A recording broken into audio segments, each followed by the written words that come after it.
Bienvenue à tous, merci de la fidélité. Aujourd'hui, nous allons parler chiffres.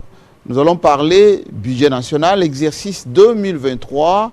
Comme vous avez pu le remarquer, c'est une émission essentiellement technique, économique, mais aussi une émission qui donne des perspectives sur l'année prochaine, parce que l'exercice passé, le gouvernement de Sama Lukonde a réalisé effectivement les assignations et cette année, beaucoup d'ambition pour donner à la République démocratique du Congo un budget colossal, évalué à peu près à 14 milliards de dollars. Nous allons avec Jérôme Sekana, qui est un grand spécialiste en la matière, passer en revue d'abord ce qui a pu être réalisé et surtout analyser point par point ces budgets, ce projet de budget 2023, quels sont les atouts, quels sont les moyens dont disposera le gouvernement, quelles sont les nouvelles politiques pratiquées, pour ne pas dire proposées, pour augmenter à la fois les assignations, mais également améliorer la gestion de ces budgets, parce qu'il a été décrié, par exemple, sur les trains de vie de l'État, sur le budget d'investissement, par exemple, sur ce qu'on doit allouer notamment à nos forces armées. Vous savez que nous traversons une situation très difficile avec l'agression rwandaise et ses alliés. Et il y a aussi des problèmes de financer tous les projets de développement, les 55 territoires, mais aussi les secteurs clés comme l'agriculture, comme l'éducation. Donc, c'est une émission qui va à la fois toucher les spécialistes, mais qui va donner des perspectives pour le grand peuple. Alors, j'ai passé en revue personnellement le discours, l'allocution du Premier ministre Sama à l'Assemblée nationale. J'ai trouvé qu'il était à la fois très technique, on va dire un Premier ministre souvent mesuré, modeste dans sa façon de présenter les choses, mais la présentation est complète, pour ne pas dire explicite, quant à la présentation des chiffres de ce budget 2023. Bienvenue Jérôme Sekana. Merci beaucoup Jean-Marie Kassam. Nous allons faire un peu de didactique aujourd'hui, parce que, comme je l'ai dit, vous êtes l'un de rares Congolais qui puissent suivre de près tout ce qui touche un peu, je dirais, à l'évolution de ce qu'on appelle le cadre macroéconomique. Je vous poserai une question un peu, je dirais, de philosophie, hein, de nous faire une petite rétrospective de ce qu'on peut appeler le budget national depuis la révolution de Mzee, Laurent Désiré Kabila, en 1997, mais plus par rapport à ce que Joseph Kabila a proposé depuis 2001. Cette évolution budgétaire qui aboutit aujourd'hui à 14 milliards évalués en 2023. Est-ce que vous pouvez faire en grande ligne comment on a pu naviguer économiquement? Voilà, merci beaucoup Jean-Marie Kassamba. Le budget national, c'est l'expression de la politique économique d'un gouvernement, d'une nation.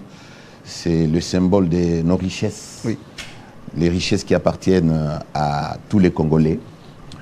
Et je dois vous avouer que sous Mzee, on n'avait pas de budget. Oui, comme quand il est arrivé, on n'avait pas de budget. À la Banque centrale, il n'y avait pas grand-chose. Les gens peuvent se souvenir, même Mawampanga, quand on lui posait la question, en 1997, j'étais encore au ministère des Finances déjà, et il disait qu'on n'a pas besoin de budget pour développer les pays. Ce qui était une grosse erreur. Il a fallu attendre 2001, lorsque Joseph Kabila Kabange arrive aux affaires. Il constate que nous n'étions pas en programme avec les institutions de Bretton Woods, notamment la Banque mondiale et le Fonds monétaire international. Alors, il décide, on lui dit, pour réussir, quand bien même vous avez la volonté, il faut bénéficier de l'accompagnement, ne serait-ce que technique, de ces institutions de Bretton Woods, et en ce moment-là, vous allez réussir. C'est ainsi qu'on lui proposera de faire venir en République démocratique du Congo, parmi ses collaborateurs, le professeur Matungulu Mbuya Mouilankir, dont je fus d'ailleurs conseiller en communication à cette époque-là. En 2001, il arrive et on lui confie le méga ministère de l'économie, finance et budget. C'est exceptionnel pour donner un Voilà. Donc là, nous sommes financier, en 2001. Oui. Et en 2001, le tout premier budget qui était défendu. À l'époque, il y avait le HCRPT qui siégeait à Lubumbashi et il fallait aller défendre le budget à Lubumbashi. Et ce budget-là, je rappelle aux téléspectateurs, n'était que de 300 millions de dollars. 300 millions 300 millions de pour dollars un pays. Pour un grand pays comme le nôtre. Alors, il fait des efforts d'abord en tant que technicien de questions économiques. Il trouve de l'argent au niveau de la Banque mondiale pour apurer nos arriérés. Nos arriérés qu'on avait au niveau de la Banque mondiale, au Fonds monétaire international et à la BAD. C'est pour que nous puissions être éligibles à ce qu'on appelle l'initiative PPTE, c'est-à-dire pays pauvres très endettés. C'est ainsi que nous allons accéder à ce qu'on appelle, franchir ce qu'on appelle le point de décision de ce processus-là. C'est-à-dire vous entrez dans le point de décision et vous allez sortir à la fin avec l'effacement de la dette. Ça nous a pris beaucoup de temps parce qu'il y avait des critères qu'on n'arrivait pas à respecter et nous sommes arrivés au point ce qu'on appelle au point de décision de l'initiative PPTE, au point d'achèvement, voulais-je dire, de l'initiative PPTE, le 30 juin 2010, lorsque Télé 50 est né. Oui, je me rappelle bien. Voilà. Je me rappelle bien d'ailleurs que c'était le Premier ministre Mouzito qui était venu. Oui, Strauss-Kahn est venu pour dire au président, et à l'époque déjà en 2001, personnellement, j'étais déjà consultant à la Banque mondiale, au Fonds monétaire international, depuis, à la Commission économique des Nations unies pour l'Afrique, à l'Union africaine. Donc, il fallait faire en sorte que ce que nous avions pris comme dette auprès des Chinois, qu'on puisse réduire, hein, afin que ça soit... Le fameux 9 milliards. Oui, c'était 9 milliards, il fallait ramener ça à 6 milliards. Et les Congolais doivent comprendre que c'est grâce à Strauss-Kahn, quand il était invité ici, qui était président du conseil d'administration, bien sûr, au niveau du Fonds monétaire international, il a pesé de tout son poids pour qu'on puisse réduire cette fardeau de la dette. Et c'est ainsi que, sous Mouzito, nous avons obtenu l'effacement de la dette. 10 milliards de dollars américains étaient effacés de notre dette extérieure. Et vous voyez, on est parti de 300 millions en 2001. Aujourd'hui, nous parlons de 14 milliards 600 millions de dollars. Ce qui fait dire que la courbe est ascendante.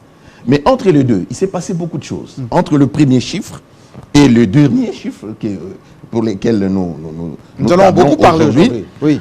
Il s'est passé beaucoup de choses. Et c'est pour cela que je voudrais qu'on reconnaisse les efforts des uns et des autres. Mouzito a eu le mérite de nous amener jusqu'à l'effacement de la dette. Ce n'était pas facile. Il fait sous, bien sûr, les auspices, sous le leadership du président Kabila. Oui. Et Matata arrive. Hein, j'essaie un peu d'escamoter parce que l'objet ici, c'est le budget 2023. Absolument. Alors, Matata arrive, il met sur pied ce qu'on a appelé la troïka stratégique pour surveiller les paramètres macroéconomiques au jour le jour, essayer de voir comment nous pouvons mobiliser. Sauf que, à l'époque, sous Matata, on ne mobilisait que 4 milliards. 4 milliards. En ressources propres à l'interne. Et le reste, on devrait venir de 2 milliards, 3 milliards devraient venir de l'extérieur, c'est-à-dire des appuis budgétaires de la Banque mondiale, du Fonds monétaire international, de la BAD, qui venaient à notre rescousse pour nous permettre d'équilibrer les chiffres. Ce qui n'est pas le cas aujourd'hui, parce qu'aujourd'hui, le gros de notre budget, c'est nous-mêmes. Nous les mobilisons en ressources propres.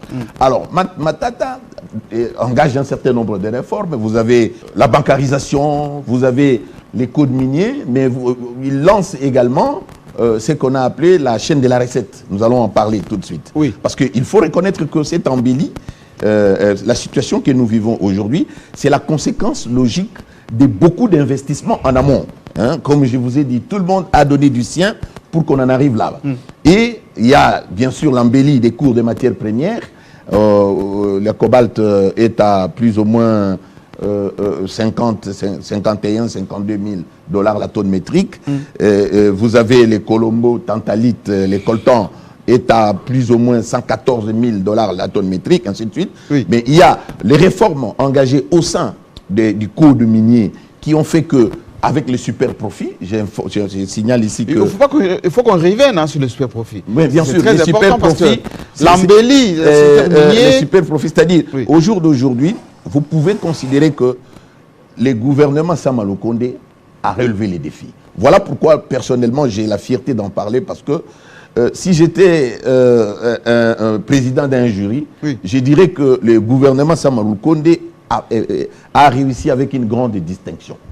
Une grande distinction, pourquoi? Parce que avec, bien sûr, tout ce que je venais de dire, les réformes, eh bien, ce gouvernement est en train de redistribuer de manière plus ou moins équitable les recherches nationales, ce qui est très important. Oui.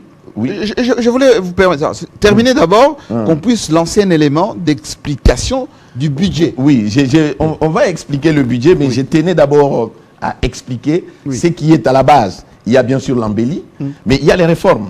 Et parmi ces réformes, vous avez les codes miniers. Tout à l'heure, vous parliez des super profits. C'est quoi les super profits? Les codes miniers, qui est parmi les meilleurs du monde aujourd'hui, veut que lorsque vous avez planifié que voilà, je vais exploiter 100 tonnes dans cette mine ici, et qu'il s'est fait que pendant l'exploitation, d'abord, la majorité des pays, des sociétés qui travaillaient ont quitté le statut des sociétés de recherche, d'exploration, pour maintenant passer à l'exploitation. C'est un élément aussi important. Alors, lorsque vous arrivez à mobiliser ce que vous avez prévu, tous les surplus que vous commencez à produire, les codes miniers prévoient à ce que les intérêts soient partagés au kiff-kiff. C'est la moitié avec l'État congolais. 50%.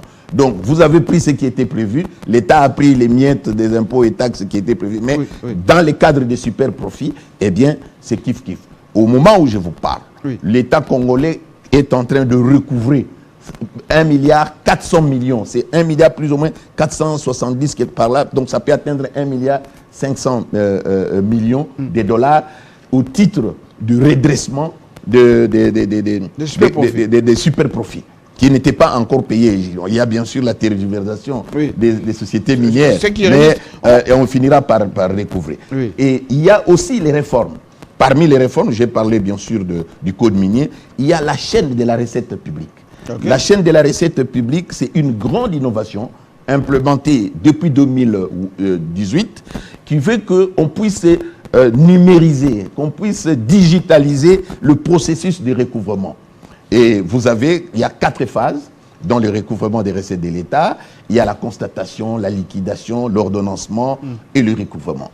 Et la chaîne de la recette publique qui a été implémentée, il faut le saluer, il faut le dire, entre autres grâce à l'effort, à la participation de la France, ce qu'on appelle l'Agence française de développement, au titre de ce qu'on appelle les PPT, les recettes de PPT qu'on devrait rembourser, la France nous a permis de pouvoir implémenter ce projet-là. Alors, ce projet est constitué de quoi? D'abord ici à Kinshasa, il y a un ring de 12 km de fibres optiques qui interconnectent toutes les régies financières, ainsi que la Banque centrale, ainsi de suite, avec à l'intérieur de ces dispositifs informatiques très bien structurés, bien équipés. On a équipé la DGI, la DGDA était déjà en avance, mais on a équipé aussi la DGRAD, et il y a 3 logiciels là-dedans. Le tout premier logiciel, c'est Isis Régie, qui n'est pas à confondre avec Isis qu'on trouve à la Banque centrale. C'est un autre logiciel. Ces logiciels-là, ça permet à ce que lorsque Jean-Marie Kassamba paye l'impôt ou la taxe, à la seconde, l'information remonte jusqu'à qui de droit. Même le ministre des Finances peut voir dans son écran, même les DG des impôts, tout le monde va voir. Et c'est ça qu'on appelle Isis Régie. Et puis, au lieu d'attendre 48 heures pour amener le relevé, pour dire que tel a payé autant, on essaye de retracer de manière instantanée. Et puis, il y a ce qu'on appelle les nivellements. Les nivellements, c'est un processus par lequel, lorsque vous versez, vous payez l'argent à l'État, vous vous acquittez de votre dette vis-à-vis de l'État en payant l'impôt, par exemple, l'argent doit aller à la banque. C'est un boulevard à la Banque centrale. L'argent, quand ça arrive à la Banque centrale, tant que la Banque centrale n'a pas fait le nivellement, c'est-à-dire certifier que Jean-Marie Kassamba a payé $100 au titre de l'impôt X, eh bien ces $100 ne peuvent pas être comptabilisés à la régie. Alors c'est ça qu'on appelle les nivellements. Avec Isis Régie, le nivellement devient automatique. Au lieu que ça traîne encore dans les pipelines, comme c'est fait le cas, il y a des années où on a vu la DGRA de faire vomir à la Banque centrale les 250 millions, de 2 500 000 $. On a vu la DGI demander à la Banque centrale de retracer et de restituer plus de 10 milliards de francs congolais. Donc aujourd'hui, c'est de manière automatique. Ça, c'est le premier logiciel. Le deuxième logiciel, c'est le Logérad. Le Logérad, c'est un logiciel qui a permis également l'accroissement des recettes au niveau des régies financières. Et les Logérad, c'est pour la DGRAD. La DGRAD a 4 phases dans la mobilisation des recettes non fiscales. Vous avez les services d'assiette qui s'occupent de la constatation et de la liquidation. Et vous avez la DGRAD qui s'occupe de ce qu'on appelle l'ordonnancement et le recouvrement. Tout ça était manuel. Maintenant, c'est devenu automatisé, c'est devenu numérisé. Alors, il y a ce qu'on appelle l'entrepôt des données. Par le passé, un opérateur économique pouvait arriver à la frontière, il déclare 100 conteneurs, mais arrivé à la DGI, il va mentir que non, je ne suis venu qu'avec 30. Ce n'est plus le cas. C'est-à-dire toutes les informations que les opérateurs économiques échangent avec les services de l'État, notamment la douane à la frontière, la DGI, tout comme la DGRAD, eh bien toutes ces informations sont amassées dans une banque. C'est pourquoi on appelle entrepôt des données. Et l'État est capable de puiser ces informations et pour éviter les coulages des recettes. Donc ça, ce sont les réformes. Et il y en a d'autres réformes encore qui doivent venir pour permettre à ce que le gouvernement puisse atteindre et voire même dépasser. Ce qui est vrai pour ce chapitre et pour terminer ce chapitre, c'est que au moment où je vous parle, le gouvernement Sama Lukonde est à féliciter et se prépare déjà pour aller déposer ce qu'on appelle le collectif budgétaire. Le collectif budgétaire, c'est quoi? C'est-à-dire, étant donné que le gouvernement Sama Lukonde, lors de son investiture, avait dit que je vais mobiliser 11 milliards. Les 11 milliards de dollars américains seront dépassés en ce mois de novembre. C'est sûr ça? Bien sûr, c'est vérifiable. Donc, dans la chaîne de la recette, publique, concrètement, Jean-Marie Kassamba, plus de 10 milliards de dollars. Oui, dans la chaîne de la recette publique, je peux vous amener là-bas, même à la DG, même chez le ministre des Finances, vous tapez sur l'écran, ça vous sort les statistiques de tous ceux qui ont payé avec des graphiques. Donc, je vous dis et je confirme que le gouvernement Sama Lukonde doit retourner devant le Parlement, qui est l'autorité budgétaire, pour aller déposer les collectifs budgétaires. Pourquoi? Parce que en ce mois de novembre, avant la fin novembre ici, eh bien, il y aura des recettes qui seront au-delà de ce qui était prévu. Or, le gouvernement ne peut pas se permettre de consommer cet argent sans autorisation. De quoi? Du Parlement. C'est ainsi qu'il faut introduire un collectif budgétaire, la loi des finances, qui va prendre en charge toutes les recettes des surplus et les dispatcher dans d'autres secteurs, notamment pro-pauvres. Donc voilà comment se présente la situation. Et c'est pour cette raison que j'ai la fierté de parler, d'accorder ce que j'ai dit ici au gouvernement Sama Lukonde, la grande distinction. Merci Jérôme Sekana. Je préférais vous laisser expliquer à la fois les détails et la partie, on va dire, technique de comment on mobilise et surtout comment nos régies financières mobilisent. Je vais demander à ce que la régie nous balance un point sur ce qui se passe à l'Assemblée nationale par rapport à la présentation de ce budget 2023. Et on se retrouve dans quelques instants. Après avoir déposé à bonne date le projet de loi des finances au bureau de l'Assemblée nationale, conformément aux articles 126 de la Constitution et 83 de la loi relative aux finances publiques, le Premier ministre Sama Lukonde et tout son gouvernement sont venus échanger avec les députés nationaux sur la loi budgétaire exercice 2023. Sama Lukonde a noté une avancée significative dans les projets de loi budgétaire revus à plus de 14 milliards de dollars américains. Selon le Premier ministre, plus de 10 milliards de ces budgets proviendront des ressources propres, soit une augmentation de près de 32% par rapport au budget de 2022. Ce budget laisse entendre Sama Lukonde se propose d'appuyer un programme ambitieux à la base pour la distribution des richesses dans chaque territoire du pays. Le 29,5 milliards de francs congolais, soit 14,6 milliards de dollars américains. Cette augmentation se justifie par le fait qu'en grande partie, en 2023, sera organisées les élections. Ce projet est débattu au Parlement alors que la polémique autour de salaire de 21 000 dollars américains des députés nationaux n'est pas éteinte et la problématique des réductions des trains de vie des institutions refait surface. Quand on sait que les institutions budgétivores, dont la présidence de la République, le Parlement, les ministres, ne se surpassent pas pour autant améliorer tant soit peu les conditions sociales de la population. Alors, Jérôme Sekana, en suivant cet élément que je félicite de Jean-David Kilolo, on se rend compte que ce budget, j'ai le discours ici du Premier ministre, il est à la fois ambitieux, vous avez donné la grande distinction. Surtout réaliste. Oui, c'est pour ça que j'ai dit, il y a beaucoup d'ambition. Et j'allais pas dire comme vous, réaliste en termes de modestie. Qu'est-ce qui concourt à la conception d'un budget dans un pays? On sait que, économiquement parlant, parce que c'est économiste par ailleurs, il faut de la production nationale, un peu d'agriculture, un peu de produits de transformation, enfin transformer, soit des produits agricoles qu'on transforme pour faire de la farine ou pour des produits d'exportation, de l'huile. Alors, la RDC sur le plan de la production, dans ce budget, produit combien et à quelle hauteur en termes de proportion pourcentage? Bon, il faut reconnaître ici que... Avant qu'on parle des impôts et taxes. Bien sûr. Et voilà. La croissance en République démocratique du Congo est tirée par les secteurs extractifs, les mines en premier. Parce que lorsqu'on commence à mobiliser 2 millions de tonnes de cuivre dans un pays, il faut comprendre. Donc, c'est ça. Et bien sûr, il y a les efforts des services, il y a les prestations des services. Ne négligez pas ce qui se passe avec les sociétés de télécommunications, tout ça. C'est tout ça qui fait que nous puissions avoir quand même... Alors, si je comprends bien, ceux que nous suivons à la maison vont se poser la même question. Nos mines représentent plus de la moitié, le gros de notre budget. Bien sûr.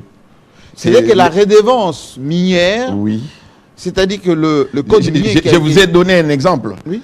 Après avoir perçu, parce que la DGI a déjà terminé l'année 2022. Ah oui? Il n'y a plus de recettes. En tout cas, tout ce que la DGI commence à mobiliser là, c'est dans le cadre de ce que j'ai dit tout à l'heure, les surplus ou le collectif budgétaire. Oui. La DGI a déjà crevé les plafonds des assignations. La DGRAD est en voie. La DGDA aussi. C'est pour cette raison que je vous dis en ce mois de novembre. Mais c'est pour ça que je pose cette question, Jérôme Sekana. Faisons de l'analyse. Nous sommes un pays minier à 70%. Oui. Le code minier promulgué par Joseph Kabila avant son départ, aujourd'hui, c'est retombé de ce code minier avec le boom immobilier. Bien sûr que oui. Il y a l'embellie. L'embellie permet à ce qu'on puisse avoir un budget aussi important. Mais il y a l'effort des services, il y a la volonté politique. Deuxième, il y a le contrôle. Deuxième observation, les réformes apportées sur la traçabilité, notamment de l'impôt, fait que autrefois, ce qui provenait du secteur minier qui était en coulage ne l'est plus aujourd'hui. Deuxièmement, l'informatisation permet qu'on puisse augmenter sans qu'il y ait coulage. Voilà, écoute, si je dois hiérarchiser les choses pour permettre aux téléspectateurs de comprendre, en premier, il y a la volonté politique. L'impulsion donnée par le président de la République, le mot d'ordre, pour que nous puissions aller au-delà de ce que nous avons toujours mobilisé. Souvenez-vous, le président de la République, lorsqu'il présentait son programme au niveau de l'hôtel ici à Béatrice, il avait émis le vœu de mobiliser 25 milliards de dollars le mois. Et aujourd'hui, nous nous approchons... Il a parlé 100 milliards à l'époque. Voilà. C'était une ambition politique. Il y a la volonté politique. Et parce que dans la volonté politique, vous avez le choix des animateurs. C'est cette volonté politique qui a nommé le DG des impôts Barnabé Mwakadi Mwamba, qui est en train d'opérer des miracles. On n'a jamais mobilisé les recettes comme ça à la DGI. Et c'est ces choix-là qui a fait que Gilles Alinguete soit nommé au niveau de l'IGF. Donc le contrôle, la peur du policier, du gendarme étant le début de la sagesse. Et vous voyez le travail que fait l'IGF. Au jour d'aujourd'hui, vous ne pouvez pas bénéficier des recettes de l'État en tant que fournisseur si vous ne payez pas les impôts. D'abord, il y a à travers la patrouille financière qu'il a déclenchée, eh bien, toutes les factures, quand ça entre, on demande à celui qui a introduit la facture, dit, donnez-nous un peu vos impôts là. Qu'est-ce que vous avez payé le mois passé? S'il n'y en a pas, on met de côté, on ne vous paye pas. Donc, ça stimule, ça pousse les gens. Autrefois, les contrôles, autrefois, on pouvait payer les gens sans qu'ils payent les impôts. Mais bien sûr, l'IGF est en train de mettre le boucher. Et c'est ça qui fait que l'encadrement des régies financières, à travers l'exemple que je viens de donner là, eh bien, il y a l'augmentation des recettes. Maintenant, il y a l'effort des services. L'effort des services, c'est-à-dire les stratégies conçues au niveau des régies pour mobiliser. Et il y a les réformes. Les réformes, et je vous ai parlé ici de la chaîne de la recette publique, qui est implémentée maintenant sur une bonne vingtaine. Au moment où je vous parle, ils sont à Kisangani. Donc, au jour d'aujourd'hui, tout ce qui se passe au Congo central, tout ce qu'on paye là-bas dans le Grand Katanga, eh bien, centralisé. À partir de son bureau, le ministre des Finances voit qui a payé quoi. Et en temps réel. C'est ça la chaîne de la recette publique. Et vous avez également, on a quand même senti que le gouvernement essaye de faire une bonne redistribution. Quand bien même l'impôt n'a pas de contrepartie directe, mais quand vous avez des actions, les actions qui permettent au peuple, parce que les finances publiques appartiennent au public, au peuple. Un projet comme celui de développement local des 145 territoires, mais c'est un projet, on n'a jamais eu ce projet. Et ce genre de projet en République démocratique du Congo. Imaginez-vous, chaque territoire doit bénéficier de 6 milliards de nos francs. C'est à peu près 3 millions de dollars. Il y a des territoires, je ne sais pas, je vous avais vu vous plaindre chez vous là-bas. Oui, à Kabanga. On n'avait pas d'infrastructure chez moi. Dans mon territoire de Kailo, depuis le départ. Pour arriver à Ndomba, c'est tout un problème. Depuis le départ des Belges, on n'a pas construit ni hôpital, ni centre de santé, ni école. Comment ça s'est passé ici? C'est que il faut que, pour que vous ayez les investissements, il faut que vous ayez un ministre, que vous ayez un député. Si dans votre contrée, vous n'avez pas de député, eh bien vous sombrez dans la pauvreté. Alors qu'avec le gouvernement Sama Lukonde, ce projet de 145 territoires, il n'y a pas exclusion. Tout le monde, sauf que il devrait peut-être penser à ceux-là qui n'ont presque rien et commencer par eux ou bien les raccorder plus au lieu de donner la même chose à tous les territoires et les territoires qui ont bien sûr beaucoup de moyens. Il y a la péréquation, non? Oui. La péréquation existe. La caisse de péréquation, c'est une caisse voulue par les législateurs pour faire en sorte que, étant donné qu'il y a des provinces qui ne mobilisent pas assez, au jour d'aujourd'hui, vous avez les grands Katanga en première position, vous avez la ville de Kinshasa, et puis vous suivez, vous prenez le Congo central, ainsi de suite. Mais vous avez des provinces qui sont par exemple dans le nord ou Lomami là-bas, il n'y a rien. Mais comment ces provinces peuvent se développer? Voilà pourquoi le législateur a pensé de mettre un peu d'argent de côté pour faire en sorte que lorsque cette caisse a l'argent, on peut prendre quelque chose pour renforcer, donner plus à ces provinces-là qui n'ont pas assez de moyens. Mais on me dit que cette caisse n'est toujours pas approvisionnée. Bien sûr, ça prend du temps, mais nous y sommes. Nous sommes en train d'évoluer. Même dans le budget 2023, ils ont prévu ça. Alors, je voudrais quand même, avec votre permission, Jean-Marie Kassamba, démontrer la volonté. Et j'ai beaucoup aimé parce que j'ai suivi les débats au niveau de l'Assemblée nationale. Il y avait l'unanimité, Tout le monde s'est retrouvé. D'abord, le budget était déposé à temps. Et puis, les rubriques, telles que l'argent. Et il y a une subtilité que je voudrais vraiment épingler ici. Quand Sama Lukonde arrive aux affaires, il a toujours émis le vœu dans tous ses discours de voir qu'on puisse réduire les trains de vie des institutions. C'est quoi les trains de vie des institutions? C'est que l'ensemble des moyens financiers que met l'État à la disposition des institutions, notamment la présidence de la République. Le président de la République doit avoir une dotation, le Parlement doit avoir pour le fonctionnement autant. C'est ça qu'on appelle les trains de vie. Alors Samuel Lukonde, n'ayant pas vraiment la force de demander au président de la République de baisser ses charges et ses dépenses, tout comme au Parlement, sinon il aura une motion de censure, eh bien il disait d'une intelligence. Laquelle?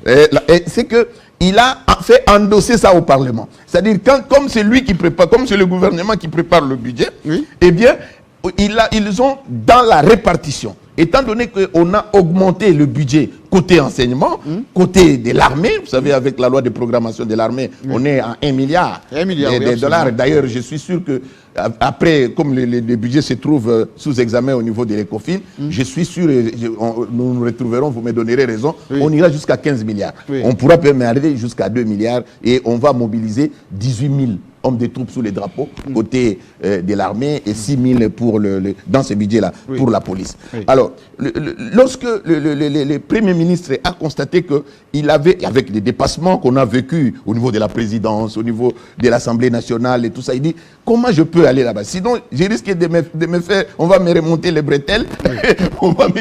Alors, ce qu'il a fait, c'est quoi? Dans la préparation du budget, il prend les lignes budgétaires, il renforce l'enseignement, il renforce la santé, il renforce les projets de développement local de 145 territoires et il fixe les montants déjà dans chaque institution. Vous ne pouvez pas aller au-delà. Et comme les députés et sénateurs, tout le monde se retrouve, vous voyez, tous les députés, ils représentent les 145 territoires. Eh bien, tout le monde se retrouve, la répartition est bien faite, l'armée sera servie et tout le monde...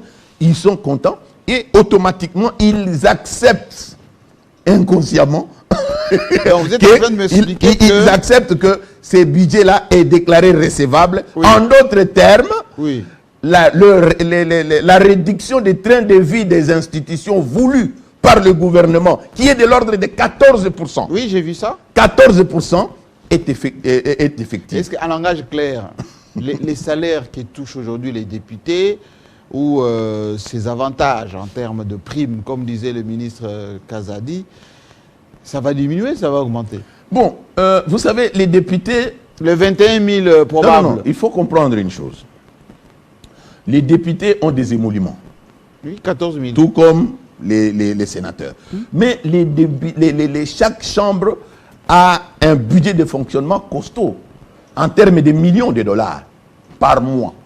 Je ne veux pas entrer en détail ici, mais je connais. Comme le Sénat, comme l'Assemblée nationale. C'est en termes de millions de dollars.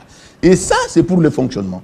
Et quand on dit fonctionnement, ce sont les frais d'émission, quand ils doivent aller à gauche, à droite, ce sont il y a beaucoup de choses. C'est là où... Des commissions, c'est là où des ça petites passe. Primes. Oui. Alors, ce n'est pas seulement les 14 000 qu'on donne, qui est prévu comme au titre des émoluments, que les députés bénéficient.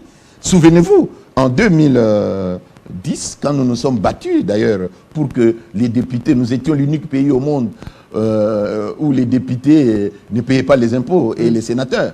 Donc nous avions fait circuler la pétition qui a fait que les députés, aujourd'hui, on ampite, on coupe à la source. Oui, les députés, au titre de l'impôt professionnel sur les rémunérations, les émoluments des députés sont imposés. Sont imposés. C'est une victoire pour nous. C'est vérifiable. Sont imposés. Alors, les députés, il n'y a pas que ça. Il y a des avantages qu'ils obtiennent à travers le frais de fonctionnement. Parce que c'est lui qui gère les frais de fonctionnement au niveau... C'est le président. C'est le président, c'est le bureau. À sa discrétion, mais bien sûr, c'est lui, même au Sénat. Et tout ça, ils ont des avantages qui arrondissent les angles, qui peuvent remonter. Je ne sais pas si ça peut atteindre 21 000, mais au moins, les députés ont beaucoup d'avantages qu'on leur accorde et qui sont puisés, non pas directement dans la caisse de l'État, mais directement dans leurs frais de fonctionnement. Bien sûr, ça sort de la caisse de l'État. Mais il y a un problème. Le problème que nous avons ici dans notre pays, ce sont les dépassements budgétaires. C'est quoi les dépassements? Cela veut dire que les institutions sont souvent gourmandes. On peut dire que, bon, monsieur le président de la République, on vous donne par mois, je donne un exemple, ce n'est pas ça le chiffre, on vous donne par mois 5 millions.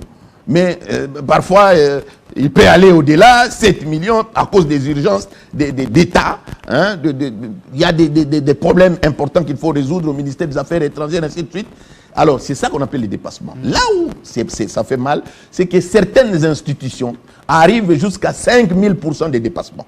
5000 ? Mais bien sûr, il faut voir la loi de la reddition des comptes. Et c'est ça, c'est ce déséquilibre-là.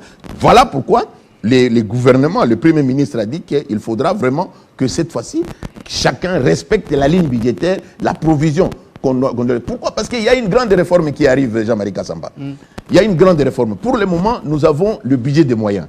Le budget des moyens, c'est le budget, on ramasse l'argent dans les impôts, taxes et tout ça. Oui. On met ça à la disposition du gouvernement et vous avez la chaîne de la dépense. La chaîne de la dépense, elle est constituée de qui? Vous avez, on engage la dépense dans les services attitrés ou le ministère ou les services de l'État. Oui. Ça arrive au niveau du ministre du budget, c'est celui-là qui liquide. Hein, c'est-à-dire, il regarde sur le tableau de bord. Est-ce que cette dépense est éligible? Est-ce que cette dépense était prévue? C'est lui qui dit, OK, si vous avez de la provision, vous ne pouvez pas prendre de l'argent dans le trésor public si cette dépense n'était pas prévue. Alors, c'est ça qu'on appelle la liquidation. Et après, lui, il termine, il envoie chez le ministre des Finances. Le ministre des Finances, c'est lui qui fait quoi? Il ordonnance. C'est pourquoi on l'appelle l'ordonnateur général du gouvernement. Parce que c'est lui, il a comme tâche de mobiliser les recettes, mais également, il a un tableau de bord. Tout ce qui arrive du ministère du budget, qui sont liquidés, il voit la disponibilité pour dégager l'essentiel. Donc, il joue un mauvais rôle. Non, non, bien sûr, mauvais rôle, d'accord, parce que c'est lui qui a les manettes pour la stabilité du cadre macroéconomique. Oui. Et puis, les dossiers quittent là-bas, ça va à la trésorerie, ça transite à la trésorerie, qui est un service du ministère des Finances jusqu'à la Banque centrale pour les paiements. Maintenant, qu'est-ce qui va changer? Je termine par là. Oui. Ce qui va changer, c'est que nous allons basculer en 2024, ici, dans ce qu'on appelle le budget programme. C'est quoi le budget programme? Et c'est un budget où vous n'avez plus de chaîne de dépenses telle que nous la connaissons aujourd'hui. Cette chaîne de dépenses va changer. C'est-à-dire le ministre des Finances ne sera plus l'ordonnateur général du gouvernement. Donc, ici, c'est chaque ministre sectoriel qui va gérer. Donc, on dit, bon, voilà, pour les sports, il y aura autant de voyages de nos joueurs, il y aura ceci, cela. On prend l'argent. Le ministre des Finances n'a que tâche de prendre l'argent et d'alimenter la ligne budgétaire du ministre. C'est le ministre sectoriel qui ordonnance lui-même. Ah oui? Oui, ça sera comme ça. C'est une grande réforme. D'ailleurs, nous sommes sous moratoire. On devrait commencer il y a de cela 3 ans. Mais il y avait quelques réglages à faire, mais nous y allons petit à petit. Je pense qu'en 2024, nous allons commencer à appliquer ce qu'on appelle le budget programme. Parce que le budget programme, la différence entre le budget programme et le budget des moyens que nous avons aujourd'hui, c'est quoi? C'est qu'avec le budget de moyens, il peut y avoir beaucoup de dépassements et surtout le choix des dépenses est fait par une seule personne. Et s'il y a la pression au niveau du ministre des Finances, c'est ce qui faisait qu'on peut prévoir la construction d'un pont à Kabeyaka Mwanga chez vous là-bas, mais chaque année on reconduit les projets, on n'arrive pas. Pourquoi? Parce qu'on a épuisé parce que le budget c'est quoi? C'est comme une marmite. Hein? La caisse du trésor, là, c'est comme une marmite où on met, de la sauce. Mais pour servir cette sauce-là, il y a des tuyaux qui s'accrochent à cette marmite-là. La présidence de la République, par exemple, a un gros tuyau juste au bas, là-bas, au fond de la marmite. Ça ne peut pas manquer. Il y a l'Assemblée nationale, il y a le Sénat, ainsi de suite. Alors, il faut faire en sorte que, quand on a les moyens, qu'on essaie d'équilibrer. Maintenant, avec le budget programme, il n'en sera plus question. Ce n'est plus le ministre des Finances. C'est chaque ministre qui va gérer son argent. Et il est responsable de son budget vis-à-vis du Parlement. Merci, Jérôme Sekana. Je vois ici, parmi les atouts qui ont permis qu'on puisse rêver un peu grand, l'embellie des cours de minerais, on l'a dit. Oui. Amélioration des taxes liées à l'environnement, ça on n'en parle pas suffisamment. Bien sûr, nous sommes le plus grand puits carbone. Les gens ne le savent peut-être. Il faut féliciter Mme Eve Bazaïba à la VPM. Est-ce combien on a engrangé? Non, parce que là maintenant, elle est en train d'implémenter de nouveaux textes pour que nous puissions commencer à avoir les dividendes de notre puits carbone. Je peux expliquer? Oui. Rapidement. Le puits carbone, c'est quoi? Vous savez, au-dessus de nos têtes, il n'y a pas de frontières. Et nous avons les poumons forestiers.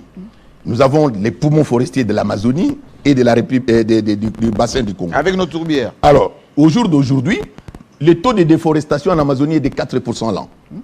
Tandis qu'en République dans les bassins du Congo, c'est 1% là.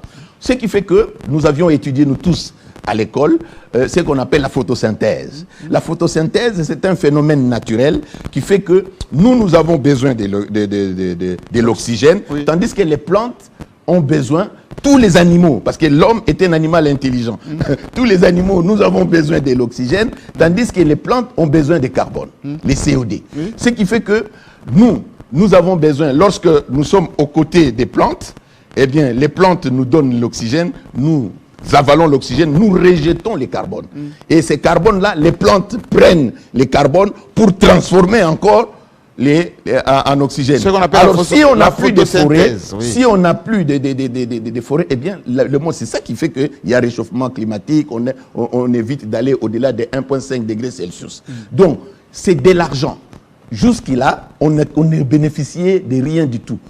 Grâce à Eve Bazaïba, Madame Eve Bazaïba, la VPM, eh bien, la République démocratique du Congo, très prochainement, va commencer à imposer une petite taxe.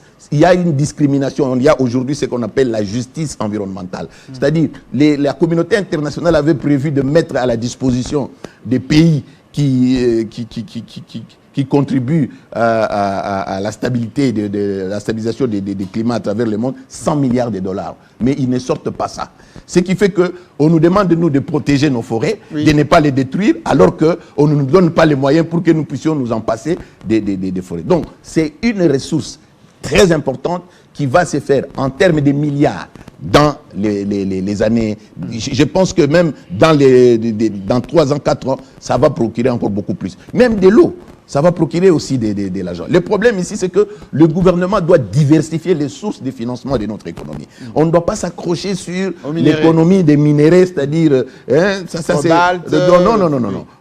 On doit nécessairement... le gouvernement doit faire en sorte que l'eau que nous avons en grande quantité puisse nous procurer de l'argent. L'air, c'est-à-dire la séquestration, nous séquestrons les COD. Et c'est grâce à nous, parce que le carbone, les gaz carboniques viennent en expansion. Le puits carbone a comme l'effet d'élément. Oui. C'est-à-dire, même la pollution de la Chine, des États-Unis, de l'Europe, les forêts du bassin du Congo captent ça, attirent ça comme l'aimant attire le fer pour venir être séquestré ici. Et c'est cette puissance-là, c'est ça qui fait de nous, non seulement pays solution, parce que si on détruit nos forêts, c'est tout le monde qui va cesser de vivre à travers le monde. Et il y a eu les performances secteur des technologies, des communications, la télécommunication, mais en télécommunication, l'État doit... On me dit que nous perdons énormément. Bien sûr, nous perdons énormément dans la mesure où... déclarent ce qu'ils veulent. Non. Là-bas, il y a un sérieux problème. D'abord, la loi cadre sur les télécoms était tripatouillée. Il a été subtilisé, il a été soutiré malignement du Parlement. Et on a amené ça pour faire signer ça au chef de l'État après avoir enlevé plus de 140 articles.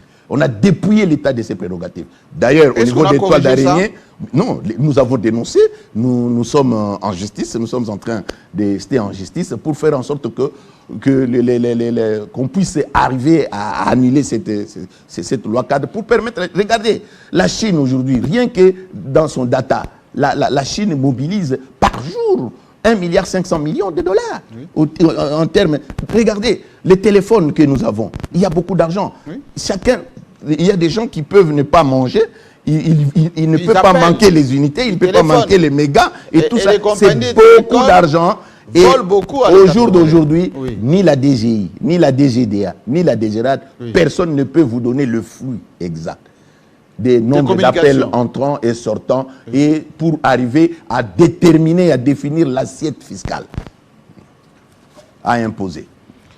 Jérôme Sekana, j'aimerais quand même, il y a des indicateurs, ce qu'on appelle les indicateurs, notamment la croissance.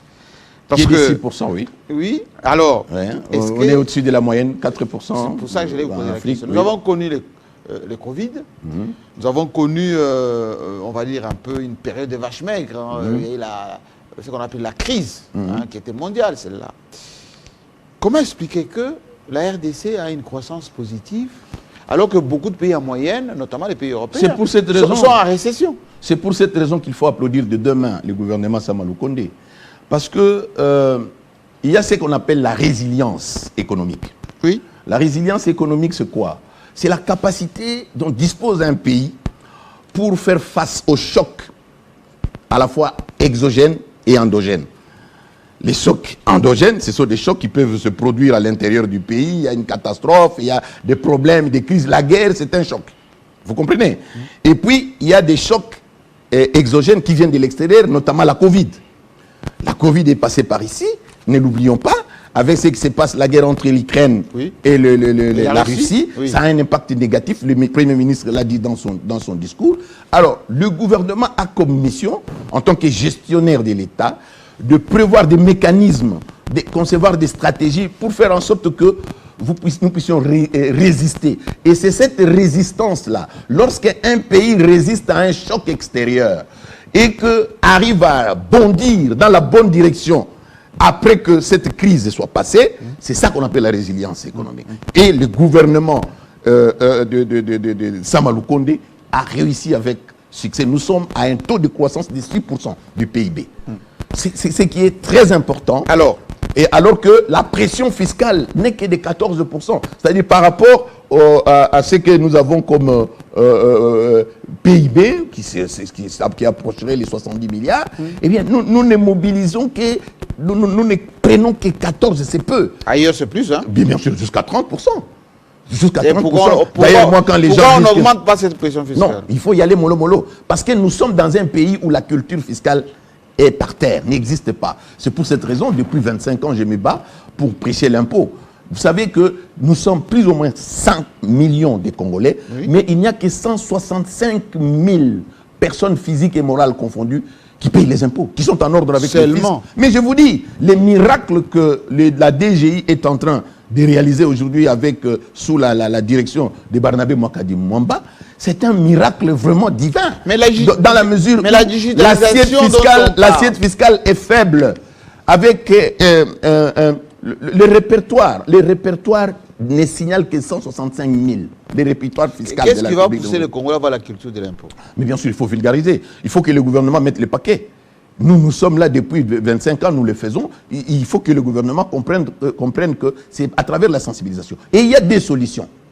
Des solutions. La première, en termes de réformes au niveau de la Direction générale des impôts, c'est qu'il faut l'identifiant fiscal unique. C'est ce qu'on appelle le numéro impôt. Il faut attribuer. La loi permet à ce que chaque citoyen congolais majeur, dès que vous avez 18 ans et plus, vous devez avoir un numéro impôt. C'est pour vous identifier, pour vous retracer, savoir qu'est-ce que vous faites dans ce pays ici. Même si vous ne payez pas l'impôt, même si vous êtes chômeur, étant donné que vous utilisez la voie publique, étant donné que vous êtes protégé par la police et l'armée, tout ça, vous devez donner quelque chose. C'est pour cette raison qu'on veut instaurer l'impôt personnel minimum. Alors, pour tout ça, la DGI n'a besoin que de 10 millions de dollars américains. Seulement. Seulement. C'est pour cette raison, chaque fois quand je prends la parole à la télé, je dis, monsieur le membre du gouvernement, vous avez, la DGI a mobilisé au mois d'avril dernier 550 millions de dollars. J'ai dit au gouvernement, écoutez, prenez 10 millions, donnez là-bas pour permettre à la DGI de pouvoir boucler avec l'identifiant fiscal. Parce qu'il y a maintenant de faux numéros impôts qui circulent. Deuxièmement, c'est ce qu'on appelle les caisses enregistreuses. Les caisses enregistreuses, c'est quoi? Ce sont des terminaux de banque qu'on doit installer dans les supermarchés, dans les restaurants, dans des services où on perçoit. Regardez, Jean-Marie Kassamba, quand vous allez aujourd'hui dans les supermarchés, vous achetez, on vous donne une facture, non? Bien sûr. Vous regardez là-bas, il y a la TVA de 16%. Absolument. Je vous informe que nous sommes en train de fabriquer des milliardaires. C'est-à-dire? En République démocratique du Congo. Et c'est pour cette raison qu'il y a des promotions, on vous donne la carte, on dit il y a des remises et tout ça. Tout ça, c'est parce que alors, dans la fiscalité, attends que je vous explique, dans la fiscalité, il y a deux catégories de contribuables. Il y a celui qu'on appelle des redevables plutôt. Le redevable réel et le redevable légal. Le redevable réel, c'est vous. Jean-Marie Kassamba va acheter des histoires dans un supermarché. Du pain. Ouais, c'est toi qui sors l'argent. Oui. Étant donné que vous ne pouvez pas aller verser, vous, l'argent à la DGI, oui. les législateurs a érigé les responsables, les propriétaires des supermarchés en redevable légal. Cela veut dire qu'il doit prendre l'argent. Collecter Cet argent-là et aller reverser en totalité. S'il ne le fait pas, c'est un détournement. Il est sanctionnable. Est-ce qu'on le contrôle? Alors maintenant, oui. Depuis la nuit des temps, depuis tous ces temps, depuis qu'on a instauré la TVA, oui. Ces gens-là, ils peuvent collecter même 100 milliards de francs congolais. Il vient avec 1 million, il n'y a pas un moyen de contrôle. C'est déclaratif. Mais bien sûr, il doit déclarer. Alors, pour solutionner ces problèmes, la DGI n'a besoin que de 15 millions de dollars. C'est-à-dire mettre des terminaux, ce qu'on appelle les caisses enregistreuses. Oui. Les caisses enregistreuses, ce sont des terminaux. Vous voyez quand vous allez vous achetez dans les supermarchés, il y a toutes sortes des ordinateurs, un peu comme ça. Oui. C'est quelque chose qu'on colle au niveau de la caisse et qui remonte l'information en temps réel. Automatiquement. Jean-Marie Kassamba a acheté les histoires, il y a 30 dollars de la TVA. Jérôme a acheté, il y a 50 $. Ça remonte là-bas. Ça va permettre au switch qui est installé ici. Ça, c'est une priorité. Bien sûr, mais c'est une priorité, mais les gouvernements affectent l'argent ailleurs. Le problème aussi de notre gouvernement, c'est celui-là. Parfois, les gouvernements affectent l'argent dans des dépenses de prestige où et ne versent pas l'argent là où l'argent va produire l'argent. C'est pourquoi j'ai dit qu'il faut investir là où l'argent appelle l'argent. On devrait nous écouter. On devrait nous écouter. Voilà. Il y a une question qui m'est taraude. Mais je pouvais dire aussi quelque chose sur la DGDA. Oui. Voilà, sur la DGDA, il y a une réforme. Vous avez entendu, on a demandé au Premier ministre, il l'a dit dans son discours, oui. Et j'ai aimé la réponse. Le Premier ministre, il y a la FEC qui a dit, écoutez, il faut supprimer l'article 26 de la loi des finances. Qu'est-ce dit l'article 26? Cet article 26, c'est pour la traçabilité des produits d'accise. C'est quoi les produits d'accise? Ce sont les produits de grande consommation. Vous avez de l'eau, vous avez la bière, vous avez les parfums, beaucoup, c'est qu'on consomme en quantité. Il y a une réforme. Mais le problème ici dans notre pays, oui. Toutes les sociétés brassicoles, tous ceux qui produisent de l'eau, là, tout ça, ne donnent pas de vrais chiffres. Ah oui? Ouais, ils sous-évaluent. Alors, il y a une société qui est des droits congolais qui s'appelle et qui est une filiale de SICPA, une société suisse, qui est installée ici, qui a un accord avec la DGDA, pour maintenant installer dans la chaîne de fabrication des produits d'accise, donner des timbres, la numérotation, pour retracer chaque bouteille et qu'on soit capable de dire Bralima a produit autant. Mais ça, c'est important. Alors, il y a levé des boucliers. De qui? De tous ces gens-là. Ils ne veulent pas.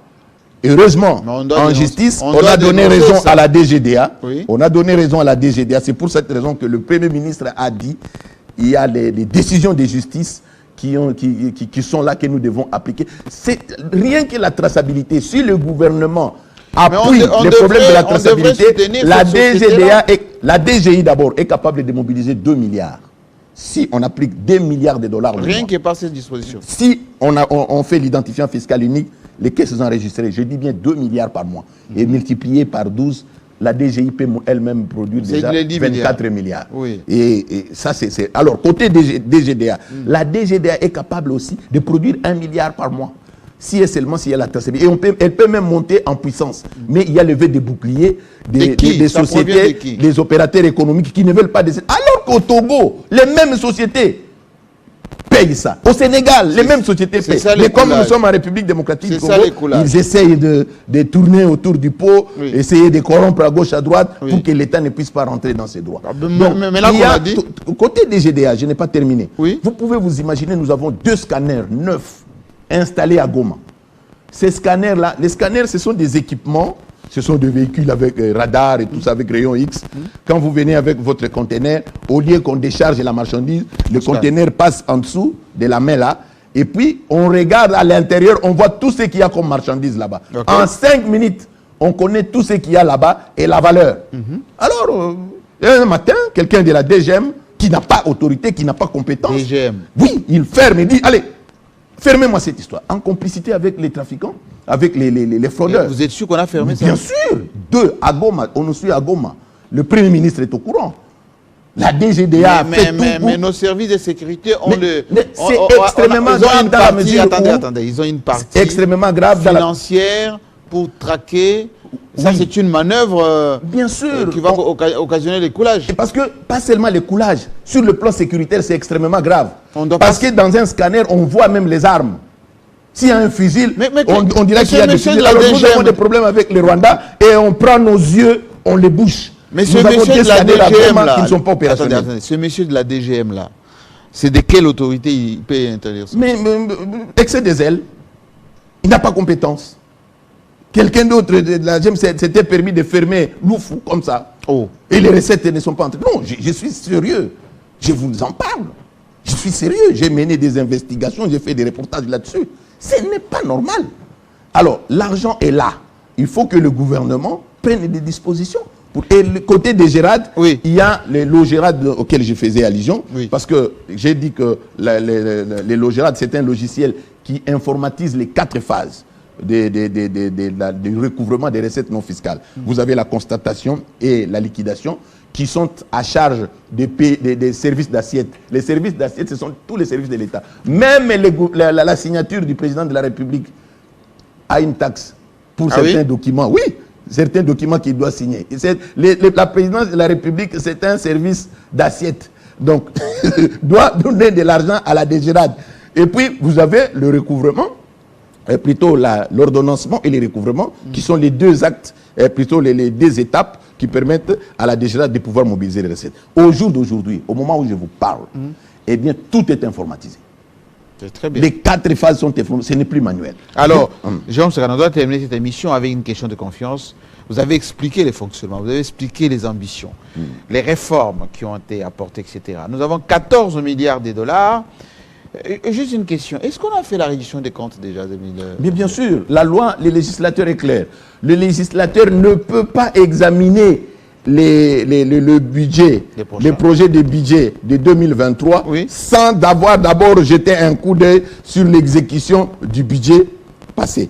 Par exemple, là... 2022. Non, pas 2022, ça sera en 2020. Non, 2021, pardon. 2021. Donc, 2021, j'ai reçu ces documents. J'ai fait toujours un effort pour les avoir. Quand vous regardez, c'est la catastrophe. Mais le gouvernement s'est justifié. Le gouvernement a dit qu'il y avait des dépassements parce qu'il y avait l'effort de guerre à l'Est et tout ça. Le problème ici, c'est qu'il faut faire le suivi. Parce qu'on a constaté que l'argent qui va au front n'arrive pas vraiment à nos troupes. Et ceux-là qui gèrent cet argent sont en train de construire des buildings ici des gratte-ciel. Non, ce n'est pas normal. C'est là où l'IGF doit mettre aussi son... Et pourquoi on les confisque pas? Mais bien sûr, il faut un audit. Et il y a un autre problème. Il y a un autre problème en ce qui concerne les coulages des recettes, parce qu'il faut qu'on en parle. Les 2 décrets qu'on a fait signer au Premier ministre. Nous avons une filière ici des cimentiers. Eh bien, mais depuis, ces cimentiers ont bénéficié des exonérations au titre de ce qu'on appelle le code des investissements. Mais depuis 10 ans, après avoir bénéficié les 5 ans, les 5 ans qui s'en sont suivis, les 5 années qui s'en sont suivis, eh bien, ils ont bénéficié. Alors, finalement, on demande à ce qu'on puisse exonérer la TVA sur les ciments et les produits de construction. C'est là où nous disons non. Moi, j'ai dit... C'était pas bon, ça? Ce n'est pas bon, dans la mesure où le gouvernement... Pourquoi le gouvernement a pris cette mesure? Le gouvernement a pris la mesure d'enlever la TVA sur le produit de première nécessité, notamment les aliments. C'est parce que nous sommes tributaires de l'importation, en termes de riz, en termes de bleu, tout ça. Alors, si on met la TVA, ça va coûter cher. C'est un peu la subvention que nous avons aussi en ce qui concerne le pétrole. Alors, le gouvernement dit, j'enlève la TVA pour que quand vous achetez, vous allez vendre à un bon prix, le pouvoir d'achat de la population étant... Maintenant, les amis là, ils ont ajouté les non, ils sont allés influencer le Premier ministre pour signer 2 décrets. Un décret pour les ciments qu'ils obtiennent encore, sous prétexte que non, nous avions pris l'argent dans des banques, maintenant nous devons rembourser. Mais ils vont rembourser pendant 10 ans. C'est anormal. Nous, au niveau des toiles d'araignée, nous sommes en train de nous battre pour demander à ce que les conseils d'État annulent ces 2 décrets-là. Parce que, jusqu'à preuve du contraire, je ne vois aucun économiste qui peut venir me contredire sur ce plateau pour dire que le ciment est devenu un produit de première nécessité pour les personnes moins nanties. Non. Combien de Congolais construisent des maisons, Jean-Marie Kassamba? Non. Combien de Congolais achètent des matériaux de construction? Combien? Non, on doit arrêter. Le problème, c'est que les gens veulent toujours tirer la couverture de leur côté. On veut dépouiller l'État. En ce moment où le gouvernement est en train de déployer des efforts, nous avons aujourd'hui un budget de 14 milliards 600 millions. Et je vous dis que, comme ça se trouve à l'ECOFIN, je connais très bien les capacités qu'il y a au niveau de... Nous aurons un budget de 15 milliards et plus. Je souhaiterais, je leur proposerai qu'on ajoute un autre milliard à notre armée, parce que vous savez, les 1 milliard de notre loi de programmation des militaires, c'est un peu les dons que le gouvernement américain fait à l'armée égyptienne. Bien sûr. Hein? Chaque année. Donc, il est question ici qu'on arrête de distraire l'État. L'argent appelle l'argent. Vous avez des hommes et des femmes compétents au niveau des régies financières. Les régies financières ont prouvé de quoi elles sont capables. Il faut que le gouvernement les aide. L'argent appelle l'argent. La priorité, ça doit être de renforcer les réformes, permettre à ce que les réformes procurent encore beaucoup de recettes et on va redistribuer. Merci. Et il faut continuer avec le projet de développement local des 145 territoires, tout en tenant compte des territoires qui n'avaient pas encore reçu quoi que ce soit. Kabeyaka Mwanga, Kailo chez moi, où depuis le départ des Belges, on n'a même pas construit un mètre de route. Merci Jérôme Sekana. On félicite le Premier ministre pour l'ambitieux budget, 14 milliards pour l'année prochaine. Mais nous allons suivre de près en tout cas l'exécution de ce budget et surtout les réformes au niveau des régies et surtout ceux qui volent au passage. Donc il faut aussi les réprimer. Merci Jérôme. Merci beaucoup. À très bientôt. Et puis cette émission sera rediffusée pour que vous puissiez vous imprégner. C'est un peu plus technique, un peu plus financier. À la fois prochaine.